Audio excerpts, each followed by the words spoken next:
assunto do vídeo de hoje é Marielle Franco, cujo caso do assassinato foi dado como encerrado pelo Ministério da Justiça, comandado por ninguém menos do que o petista, ex-ministro do STF e sommelier de frango frito com polenta Ricardo Lewandowski. Marielle Franco, você há de lembrar, foi brutalmente assassinada em 2018, juntamente com o seu motorista, Anderson Gomes. O detalhe, e é sobre isso que eu quero falar hoje, é que Marielle foi assassinada 2 vezes. A primeira morte, ao que tudo indica, foi uma encomenda dos irmãos Chiquinho e Domingos Brazão, presos no fim de semana. Já quem apertou o gatilho da segunda morte de Marielle Franco foi a esquerda, que desde 2018 vilipendia a memória da moça ao transformá-la numa causa. E não é uma causa digna, não é contra a violência urbana, o racismo, o feminicídio, nada disso. A esquerda passou 6 anos usando a morte de Marielle, o cadáver de Marielle, como palanque. Eles queriam porque queriam, e ainda querem, associar Bolsonaro à morte da vereadora. E por quê?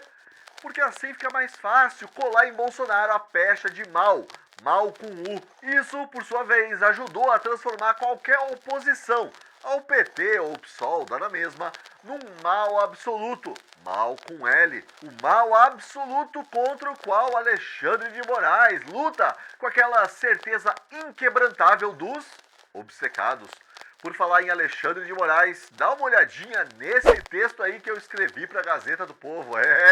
Para ajudar o povo a entender o caráter ditatorial de Alexandre de Moraes, eu viajei a um universo paralelo onde o Bolsonaro faz o papel de ditador e Alexandre de Moraes é assim uma espécie de Mauro Cid. Tem até Laniela Dima e Zatuna Meri, grandes jornalistas da Bolso News. Durante quase 6 anos a gente foi brindado praticamente todos os dias com uma pergunta chata e, pelo que se sabe hoje, desonesta.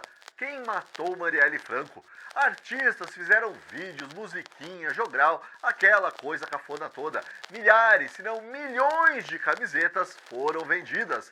A imagem de Marielle, uma vereadora carioca até então desconhecida do grande público, inclusive da esquerda, virou um ícone, virou um símbolo de resistência contra o bolsonarismo, contra o que o meu querido amigo Guilherme Fiuza chamava de fascismo imaginário. Em pouco tempo ficou muito claro que para a esquerda só havia um mandante possível para o crime, Bolsonaro, ou alguém próximo a Bolsonaro, mas sempre ligando o crime a Bolsonaro. Em 2019, por exemplo, a Procuradoria-Geral da República quis tirar o caso da Polícia do Rio de Janeiro, quis federalizar o caso. A reação? Dá uma olhada aí na atual ministra da Igualdade Racial, Aniele Franco, irmã de Marielle, reclamando da federalização do caso. Isso foi em 2019. Naquela época, a esquerda dizia que federalizar o caso serviria apenas para acobertar o Bolsonaro. Mas o mundo dá voltas. E olha só que coisa. As investigações descobriram que o delegado e chefe da Polícia Civil do Rio de Janeiro, Rivaldo Barbosa, atrapalhava propositadamente as investigações. Ele não queria de jeito nenhum resolver o caso. Por que será, hein? Mas a casa caiu e o acabou preso. Aliás, um detalhe interessante dessas prisões do fim de semana: o Alexandre de Moraes foi contra a operação de busca e apreensão no gabinete do deputado Chiquinho Brazão, apontado como um dos mandantes do crime. Estranho, né? Mas eu explico.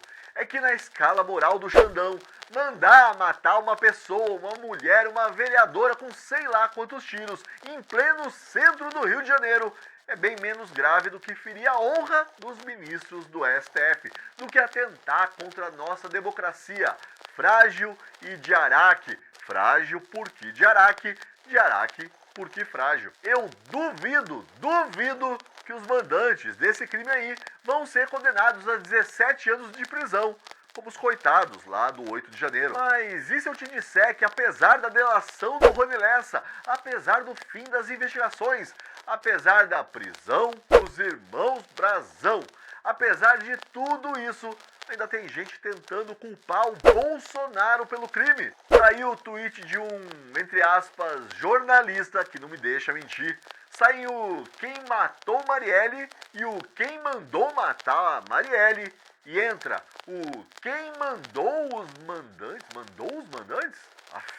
Enfim, quem mandou os mandantes da morte de Marielle Franco encomendarem o assassinato dela. Será que isso nunca vai ter fim?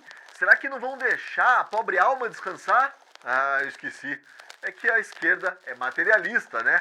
Ela não acredita em alma e tal. Então tá bom.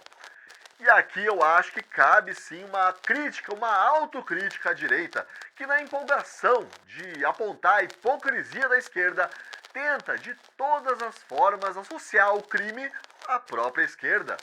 Mas Marielle não é o Celso Daniel, não é o Toninho do PT. E essas imagens aí não são do Flávio Dino comemorando a vitória de Lula com um dos irmãos Brazão. Na verdade, esse daí, todo saltitante ao lado do Dino, e apesar de ser bem parecido, é o governador do Maranhão. Não é porque o outro lado é desonesto, não é porque o outro lado gosta, adora, ama fazer política em cima de caixão.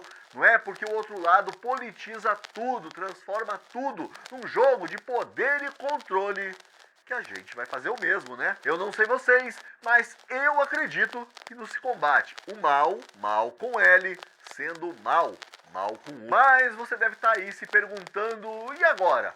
Eu não tenho a menor ideia.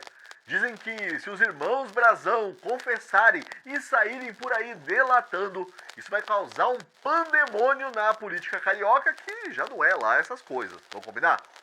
Dá só uma olhadinha no que diz o fanfarrão, amigão do Lula e prefeito do Rio de Janeiro, Eduardo Paes.